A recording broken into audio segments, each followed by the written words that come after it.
川歡迎你。大熊貓、麻辣火鍋、三星堆，睇到呢啲，相信大家都會諗起四川。今次灣區社帶領70位香港青年，從維多利亞港嚟到天府之國，感受巴蜀文化嘅魅力。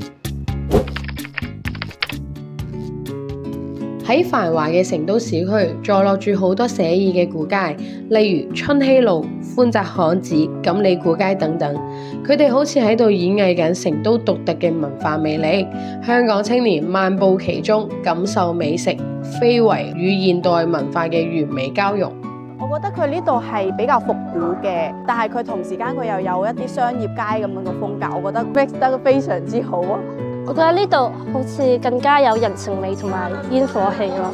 四川火鍋都係比較期待嘅，因為我聽講佢哋最中意食嘅係麻同埋辣啊嘛，牛肉啊嗰啲都比較鮮啦。其實唔單止係食緊火鍋，而係食緊一種文化特色。我覺得我哋頭先去嘅一個劇場，咁入邊就有好多唔同非遺文化表演啦。我冇諗到有咁多個項目啦，除咗有水袖舞啊，仲有噴火啊，即係我哋知道嘅川劇變面。我覺得最勁嘅一定係佢喺短時間，即係例如3-4秒入邊變咗4-5個面咁樣，可觀性十分之高。其實除咗美食同非遺，成都嘅街頭隨處可見熊貓文化嘅影子。難得嚟到四川，梗係要帶大家近距離睇下國寶，一齊同熊貓文化零距離。成都呢度嘅熊貓經濟非常之昌盛，亦都繁榮啦。成街都係熊貓，去到邊度都有熊貓。佢哋好中意食粥咯，同埋全部都會瞓喺度，好得意。我見到啲熊貓好開心啊！好難見到一個有咁大規模嘅熊貓嘅一個展示嘅設施咁樣，可以模擬到一啲野外啊，又或者係即係野生嘅環境俾啲大熊貓嘅。所以我覺得係一個好難得嘅機會俾我哋去開拓眼界啦。體驗過巴蜀嘅多元文化，依家我哋穿越返1000年前嘅巴蜀大地，一齊感受三星堆嘅震撼、都江堰嘅偉大、幾千年前嘅文明與智慧，值得香港青年用心感受。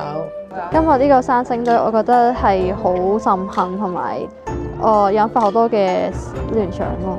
冇諗到以前我整出咁多唔同種類嘅文物。最令我印象深刻嘅就係一棵好大嘅神樹啦，咁係好壯觀嘅啦，都係好細緻嘅。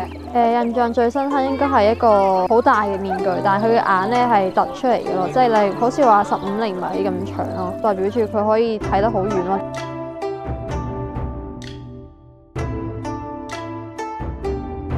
其實古人咧都好犀利嘅，因為咧我哋依家治水啦係用大壩啦，呢個水利工程咧佢就冇去整個大壩出嚟嘅喎。咁靠住一啲分流啊，去咁樣去治水咁，我就覺得好震撼嘅。有固定嘅嗰個高度去用嗰個河床去疏通嗰個水啦。咁我就覺得古人嘅智慧又好偉大啊！咁又可以解決到就係成都嘅一啲用水嘅問題。同埋啲水嘅環境都好靚啦，證明佢即係古人去治水嗰陣時咧，都冇破壞到環境。咁我就覺得古人嘅智慧真係好犀利，真係。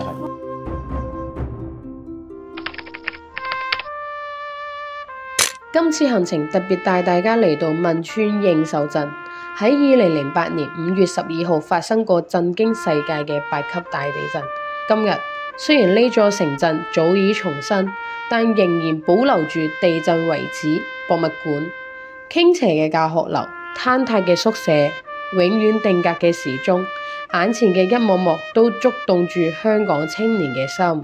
參觀呢個舊址嗰陣咧，咁我嘅心情都係傷感嘅。我覺得就好沉重嘅。過去咗咁多年，佢都留喺嗰邊俾大家去參觀，咁其實都係可以俾到一個好大嘅啟示俾我哋。嗰個學校嘅遺址映入我哋嘅眼簾入面嘅時候，見到哇，原來佢係斜得好緊要嘅喎，佢啲柱啊、牆啊，全部都係爛晒啦，好似危樓咁樣，好似下一秒就要冧落嚟咁樣啦，所以見到都覺得好震驚，同埋都覺得好沉重咯，成件事就。但係我覺得當地人佢哋好樂觀咯，佢哋都覺得呢件事發生咗，但係佢哋就知以後要活在當下。睇完呢個之後咧，我亦都會更加珍惜生命嘅。我哋見到好多香港搜救隊去到當地去直接進行支援啊、醫療啊、物資嘅資助啊等等等等啦。一方有難去八方支援咁樣，萬眾一心、眾志成城嘅一個精神啊，我覺得係好值得我哋去學習嘅。5日嘅旅程，大家仲去到四川大學交流，感受內地大學嘅生活氣息，去武侯祠學習三國文化中嘅寶貴精神。行程中，香港青年帶走嘅唔單止係記憶，仲更加係對中華傳統文化、民族精神嘅認可同傳承。想知道更多灣區社活動，請繼續 follow 我哋啦！